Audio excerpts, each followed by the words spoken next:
else I want to bring up. Okay, so we keep hearing these sound bits from the mainstream media, and they're talking about the potential genocide that could happen in Israel.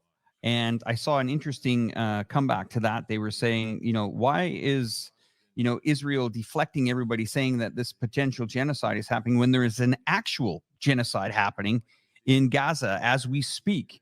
I mean, this is brutal occupation, as you say. And as I asked in my last question, are they going to give back, the part that they've just cut in half? Is it going to go back? Are we going to continue to see fighting for a year? Are they going to sit with tanks there for the next 6 months, 9 months? I know you did a calculation. They could be running out of equipment in no time if they keep it up. Your thoughts on that? Again, war is an extension of politics. So the solution isn't going to be military. We're not looking for Israel to defeat Hamas, because that no military campaign takes place in a political vacuum. Right now, Israel is losing the public relations war around the world.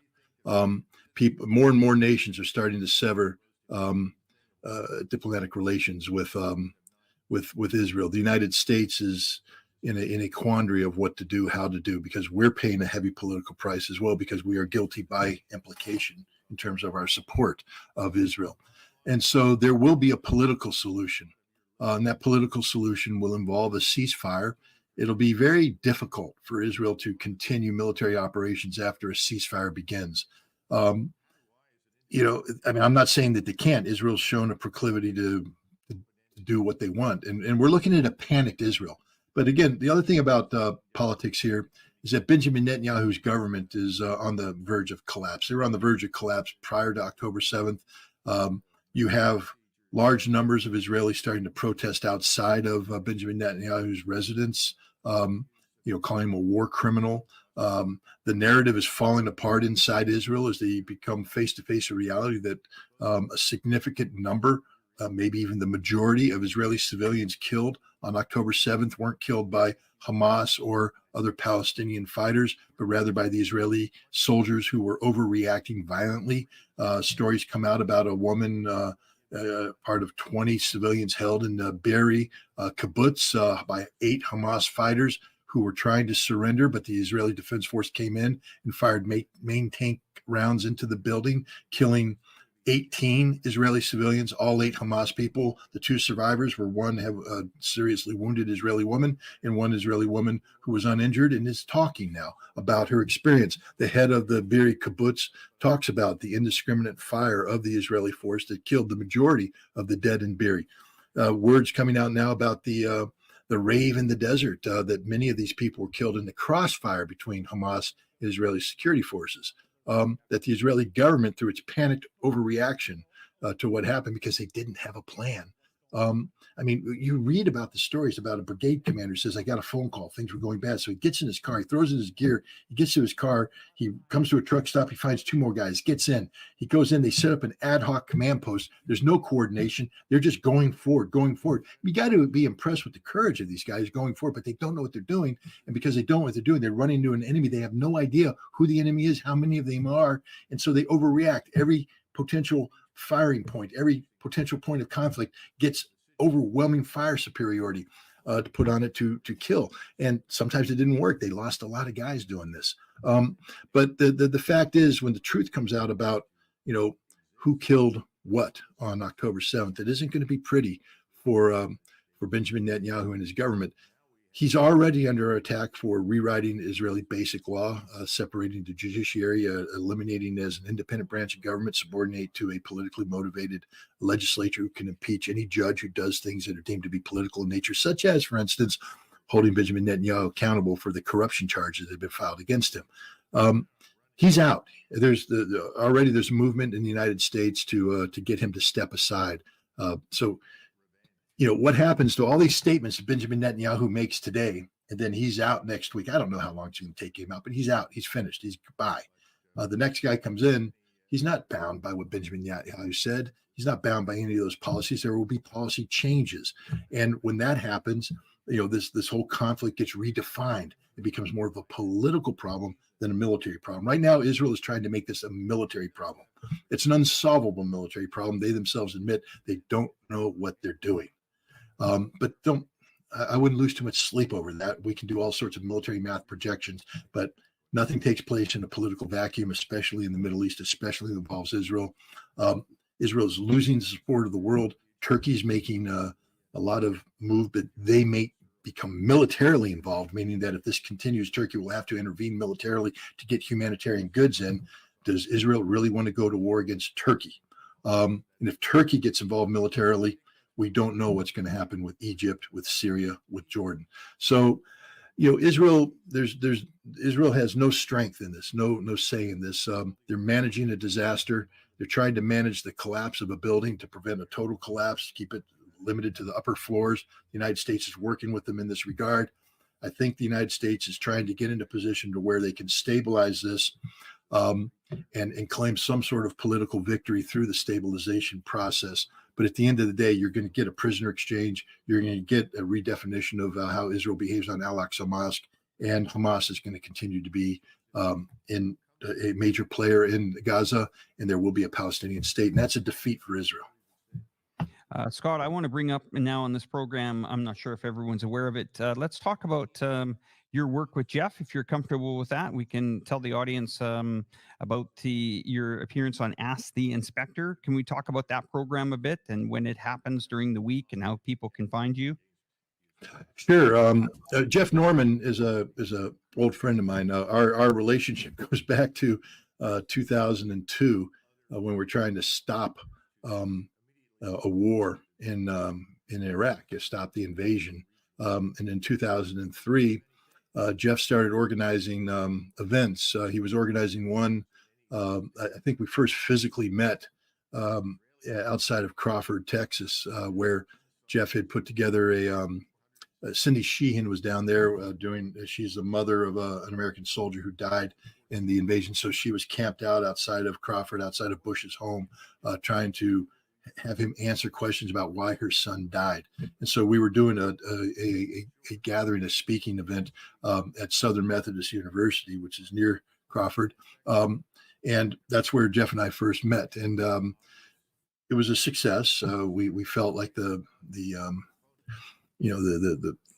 we got along well. And so Jeff said, "Hey, would you be interested in doing this again?" And it turned into a thing. And for many years, Jeff would organize speaking events around the country, and I'd be flown out, I'd speak and such. And so we had this relationship, and we've been friends ever since. And so eventually, the whole anti-war thing, died down. We both actually got very, I think, jaundiced about the anti-war movement, very disappointed in it, its lack of seriousness, its lack of sustainability. And so we just went on and did our own thing, but we stayed in touch. Then when this started happening, Jeff called up and he said, "Would you be interested in doing this again?" I said, "No, hell no." I mean, because I remember what happened in 2002, 2003, 2004, 2005, where Jeff and I literally burned ourselves out traveling around the country trying to generate, support for an anti-war movement, only to find out that the Democratic Party wasn't serious about anti-war. All these progressives they were anti-George Bush. That's what they were.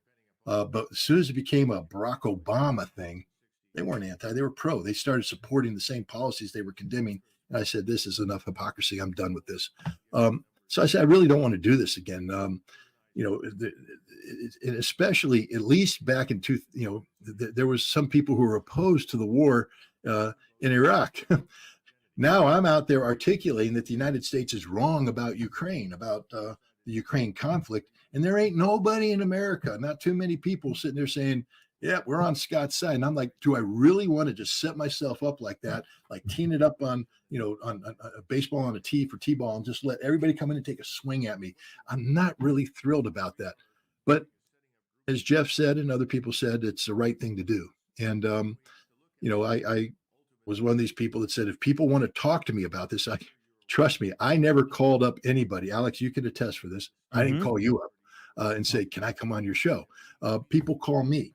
And And when they call me and they say there's a legitimate need to have this discussion, that there's people that want to be involved in this, then I have a duty and responsibility to do that. That's what good citizenship is if you can contribute to a debate, discussion, dialogue about meaningful issues, then you have an obligation to do so, because America is built on the premise of an educated electorate, people who are informed of the issues so they can vote based upon what's on their head, not necessarily what's in their heart. And so I started doing that. And then Jeff said, we should look at trying to take control of this. And what I mean by take control is I was really getting burned out. I mean, I was doing 8, 10, some days 12 hours of interviews a day, and I was just frazzled. And he said, for your sake, we should take control of this, and try and bring this under control. Because I make a living writing. When you're doing a podcast all day long, you ain't writing. And if you ain't writing, the people are supposed to pay you for writing ain't paying you. And no matter how much people might say, oh, we really like hearing Scott Ritter, my wife is like, we got a mortgage, we got bills, the electricity, you got to eat, you got to earn money, Scott. You can't just sit out there and do these podcasts for free. So Jeff said, there might be a way that we can do this and we can monetize it so that you get a modicum of an income streaming in, so that you can be more relaxed, and I was against it. Again, I'm just like, I'm good at answering questions, or at least I think that's my strength. I'm not really a host. I don't want to do this. And so we thought about and we came up with the idea, well, if you want to answer questions, why don't we have a show called Ask the Inspector? Meaning that I will make myself available for a show hosted by Jeff Norman, moderated by Jeff Norman, where people call in and ask the inspector questions. And I said, you know what? I'm comfortable with that format. I'd like to do that. So we started it. Initially, we started with a 2-hour show on Friday nights, and we had good success. I mean, it's nowhere near like your show or others where people get hundreds of thousands of views, millions of views. I think we topped off around 80,000, 90,000 views, but that's okay. We were happy with that. But then what we found is, even with the 2-hour format, we weren't answering all the questions. So there was this whole buildup of questions that people were asking, and they weren't getting answered, because we move on to the next week's questions, and some of these questions weren't relevant anymore because a lot of the questions deal with current affairs. So Jeff talked me into, again, I didn't want to do it. I'm being just dead straight up honest. He said, you need to do a second show. I said, Jeff, I don't want to do a second show. I'm not even really comfortable with the first show we're doing. He said, no, second show. I said, okay, he said, a 1-hour version. And it'll be, what we need to do is clean up these questions. And I said, well, 1 hour, I might answer 4 questions because I just go off as I do here. I mean, you ask me a question, I try to give a good answer. He said, no. This is going to be speed round, 3 minutes. I said, what? You want me to answer a question in 3 minutes? He said, yeah. So we do a 1-hour show on Tuesdays. Today we do a show. But what we found is, as we did this, is that there are important voices out there that add to this. Yeah. I mean, I have a wealth of experience. I mean, I've been lucky with a life that's allowed me to do some things that are relevant to the big issues of today, the Ukraine conflict, the Middle East conflict. But there's people out there that do it, get their hands dirty in that business. And so oftentimes we bring in guests, and you showed a slide there. We're bringing in a Russian journalist today who has served with what's called the First Slavonic Brigade. He's been part of the Donetsk resistance to Ukraine since 2014, but he's also a legitimate journalist who has reported from the Middle East, from Chechnya, from Afghanistan, from all war zones. So we're going to bring him in today to talk about the situation in Ukraine and the situation around the world. And then, so what we do there is I'll have a conversation with him, and then Ask the Inspector opens up to Ask the Inspector and his guest, and people get to call in and ask us all questions. So we've been doing these shows, and we're working with you, for instance, to get these shows to different audiences. And we're trying to get to break into the Chinese market, which would be fascinating if we can get more than 1 billion people interested in what we have to say. That would be nice. We're very popular in Russia. We get lots of views out of Russia, and we have the funny thing is, even though I'm based in the United States, the majority of my viewers come from international audiences, and so it's a fascinating process. I've grown in love with. The other thing Jeff and I are doing is, I wrote a book, and one of the things when I first started the Ask the Inspector, inspector, I'm a weapons inspector. That's the shtick. And my thing is nuclear disarmament. And so I wrote a book called Disarmament at the Time of Perestroika. It's a book about my experience as an INF weapons inspector in the former Soviet Union, but it's also, I call it a template of hope for what's happened today, where we have no arms control. I don't know if people understand today, Russia just pulled out of the Conventional Forces in Europe Treaty because it's a sham. Russia's stopped cooperating with the United States on the New START Treaty. There are no nuclear weapons treaties actively being employed today at a time when both sides are modernizing their nuclear forces. We may all die because of nuclear war, because nobody does nuclear disarmament anymore. I used to do nuclear disarmament. I was the first guy on the ground in the Soviet Union to carry out these inspections. I helped write the book on on-site inspections, not just for in Russia, but in Iraq as well. All the on-site inspection activity that takes place today was done by me and people like me who were the groundbreakers in this. So I said, that's why we called Ask the Inspector. Well, the book got picked up in Russia and published in Russia by Komsomolskaya Pravda. And I was invited to go to Russia on a book tour. So I went to Russia for 26 days, 12 cities around Russia. And it was just one of the most fascinating experiences. And one of the things that came out of it was how valuable this was in terms of educating myself about the reality of Russia and about, because one of the big problems we have with talking about Russia today is Russophobia, meaning that the American audience is just injected with this disease of Russophobia, where we're blind about the reality of Russia. We buy into every negative connotation put out there, especially that Russia's all about Vladimir Putin, Vladimir Putin, Vladimir Putin. Putin's responsible for everything. I got a pothole in my street. Putin did it. This kind of nonsense. So the idea was, to take this experience and capture it and make a documentary film called Waging Peace. And we're in the process of making that film. And one of the things that we're doing, so that film is an outgrowth of the Ask the Inspector experience. I'm writing it. The film is actually a dual purpose. I'm writing a book about it. So the book and the documentary will come out at the same time. But nothing happens for free. So one of the things we do is we do some fundraising in support of that. And I think one of the interesting things is when I went over to Russia, my wife and I have this thing. I was like, I'm going to go over there. I'm going to meet a lot of people. And I got to have something to give them. She goes, get them an I Love New York keychain. And I went, they aren't going to like an I Love New York keychain. She's like, no. Get them an I Love New York keychain. I said, no. I'm a military guy. I'm going to make a challenge coin. She's like, they don't want a challenge coin. The Russian people won't even understand the challenge coin. And I said, yeah, I'll get them to understand. So we made the coin. It was about the book tour. So it's the book is there. On the other side is sort of the philosophy, one handshake at a time. The idea is that I was going to go over there and try to improve U.S.-Russian relations one handshake at a time. And I made up 200 of these coins, and I was giving away. Then I got to Moscow, and they put me on this big TV program, Channel 1, with their big one of their big presenters. And her thing was the word. She picks a word. What is the word that you're going to use to describe your thing? And I didn't know what I was going to be my word was. I had one of these coins in my pocket because I was going to give her the coin after the show. And so finally I went, I got the word friendship. And so she asked me, and I pulled out the coin while the cameras were rolling, and I explained the coin, and I slid the coin over to her, and I shook her hand. And this became sort of a defining moment. Like all Russia saw it. Well, that coin became very popular in Russia at that point in time. We actually were going to Chechnya at some point in time, and I was told by my host, he said, you better save some coins when you get to Chechnya, because if you roll into Chechnya with no coins, you may not roll out of Chechnya. So, I hope he was being facetious, but the point is the coin became very popular. And so we came back here to the United States. I had no coins left.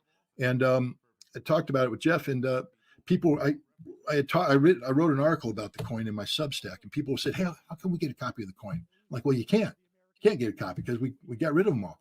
So Jeff and I talked about it. We said, well, why don't we have some more coins made, and then we can offer them and use this to raise money for the movie, because we need money for the movie. And so I had an additional 300 coins produced. Each one is uniquely numbered. And I made up some certificates that accompany the coin. And on the certificate, there's QR codes, so you can take your smartphone and scan in the QR code. One will show you that moment uh, where I hand the coin over to the lady and that exchange to put the coin in perspective. The other one will take you to the article I wrote on Substack about the coin, and then the third one will take you to a site that will show you the progression that we're making with the movie as we get trailers, as we do some pretty exciting stuff. I'm going back to Russia, and we'll be working with some. I'm bringing over a very well-known American. I say I'm bringing. He's coming with me. Malcolm Byrne, who is a very well-known composer and producer. He's produced a lot of big acts out there that everybody knows. He's coming over, and hopefully we're going to be working with some well-known Russian musicians to come up with unique music for this film, which when we marry up with some of the cool animation we're doing for the film, will turn into I guess music videos that can play. But so there's a lot of exciting stuff going on. But we did 300 coins, and apparently I've been told that I need to order more. I was worried that no one was going to be interested in these coins. Apparently they're selling like hotcakes, so we're in the process of ordering more coins. But if anybody's interested in that, go to scottritterextra.com or go to scottrittermerch.com and order a coin, a challenge coin.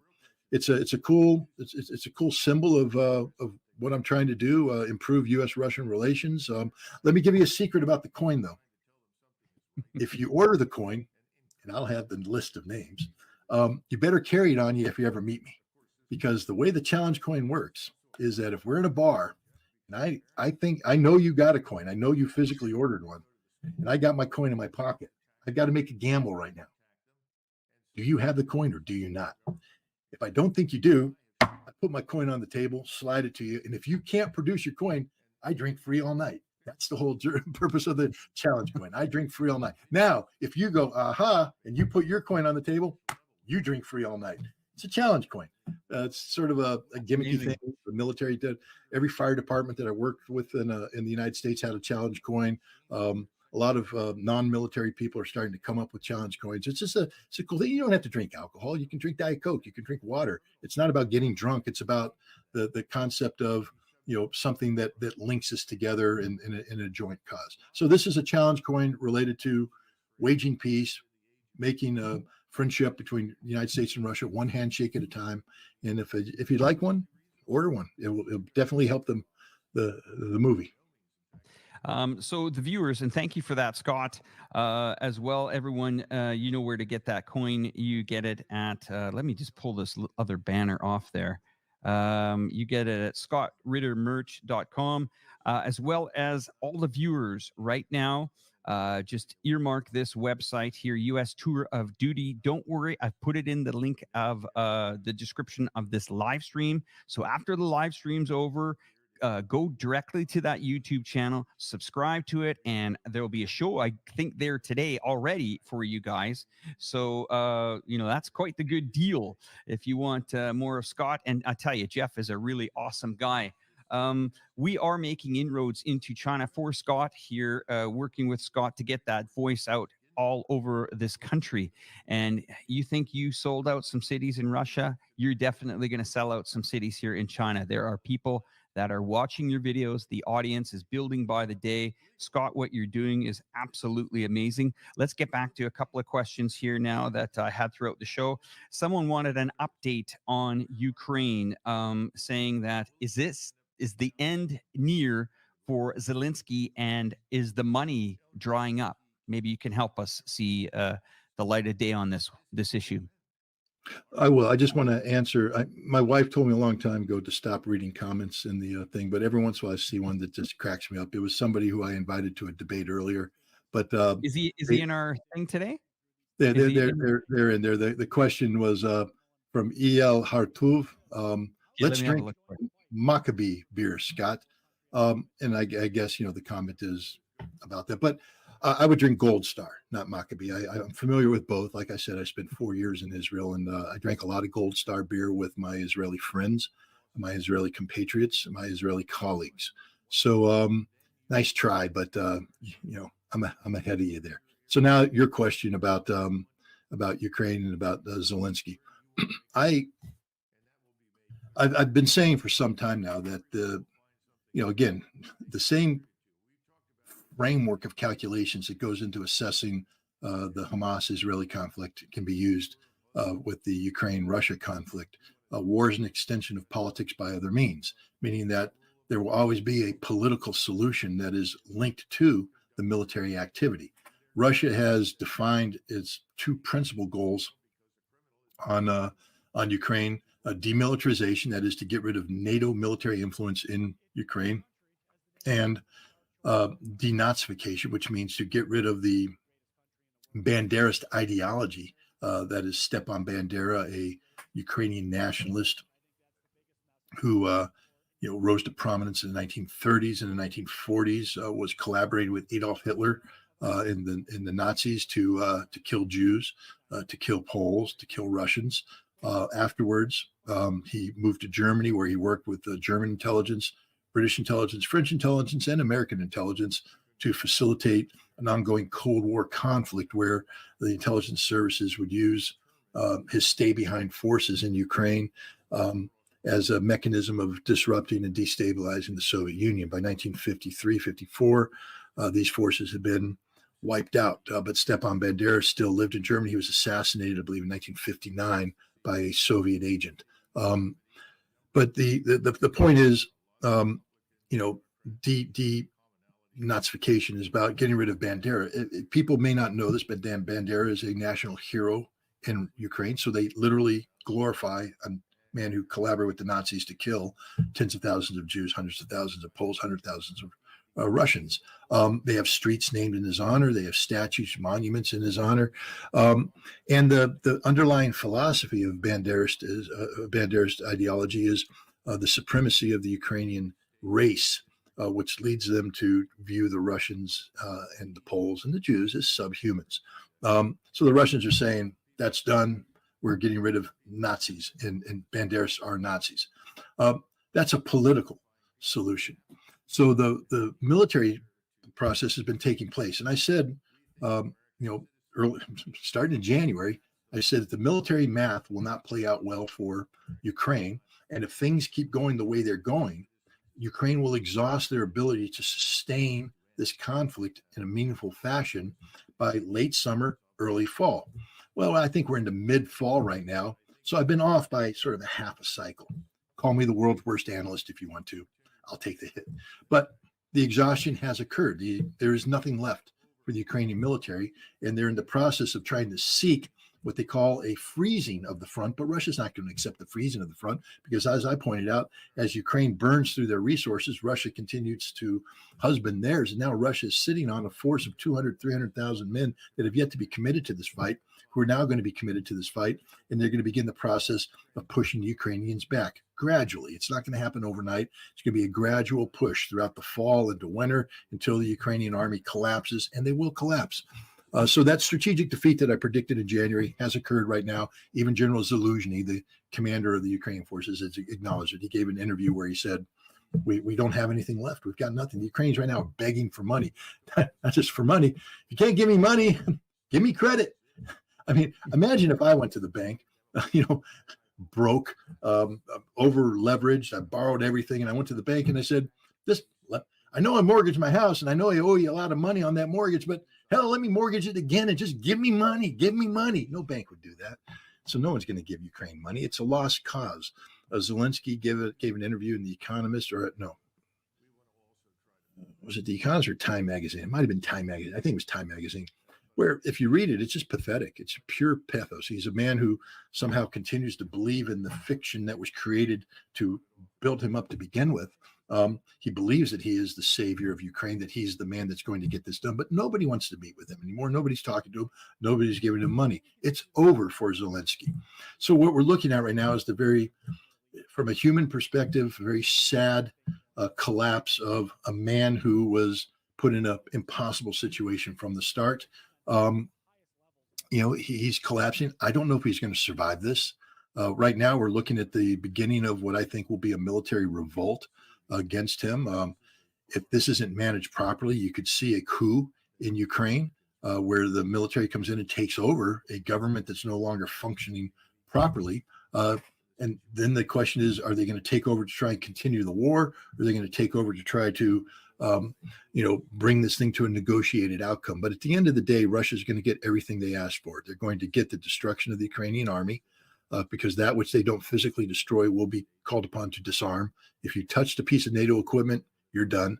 And they're going to get denazification. With the end of the Zelensky regime is the end of the Banderas, and whatever emerges will be done with the Constitution that'll be rewritten, not only to prohibit Ukraine from joining NATO. Right now, the Constitution says Ukraine must join NATO, but prohibit Ukraine from joining NATO, but also to ban these right-wing political parties. How that actually manifests itself, will it require the Russian occupation of Ukraine? I don't think so. Will it require a caretaker government in place in Kiev? Yes. But that's the direction we're heading in. This is a strategic defeat for Ukraine. The longer they resist, the more they're going to lose. If they continue to try to drag this fighting out, you say, well, Scott, wait a minute. Didn't you just say that Ukraine was strategically defeated? How could they drag it out? Germany was strategically defeated in World War II on the Eastern Front in the Battle of Kursk in July, August of 1943. And yet Germany continued to resist up until the capture of Berlin in May of 1945. So, there's a lot of dying, a lot of killing left. It doesn't mean that the fighting stops. It means that Ukraine will never again get the strategic initiative put on its side. They will always be defending. They will always be losing. They will always be falling back until the final collapse when there's nothing left.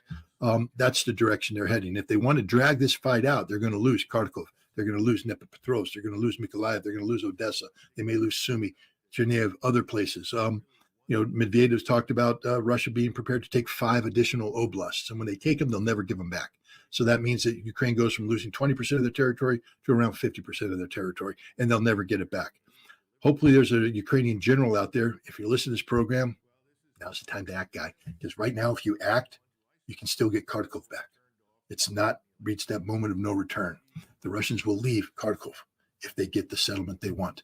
But if you continue to fight, you're going to lose Kharkov. And once they lose Kharkov, they're going to sweep down and they're going to take everything. So if you're a general, Ukrainian general, go to Kiev, pull out your pistol, and do something with Zelensky. I'm not saying kill him. I'm saying get him out of office. Take charge. Stop this war, because that will save so many lives. You've let this man, Zelensky, kill between 400 and 500,000 Ukrainian soldiers. You've let him cause tens of millions of Ukrainians to lose their homes, millions of Ukrainian children to live in gross instability. I mean, all these people out there who claim to be Mr. Family Value. You do know that, education is very important for childhood. If you want them to become functioning citizens, they need to be educated. Education is best done in a stable environment. So pulling them out of their homes, having their homes destroyed, losing their father in war, sending their mother off to a foreign country where she's not going to be able to get the job she wants. They'll be going to a school system. They don't understand a language that they don't understand. You've condemned them for a life that will extend into generations to repair. So anybody out there that says they care about the Ukrainians, understand this. Continuing to support the funding of this war means you don't care about Ukraine. You care about your ego. You care about feeling good for yourself. But if you care about Ukraine, this war has to end, and it has to end now.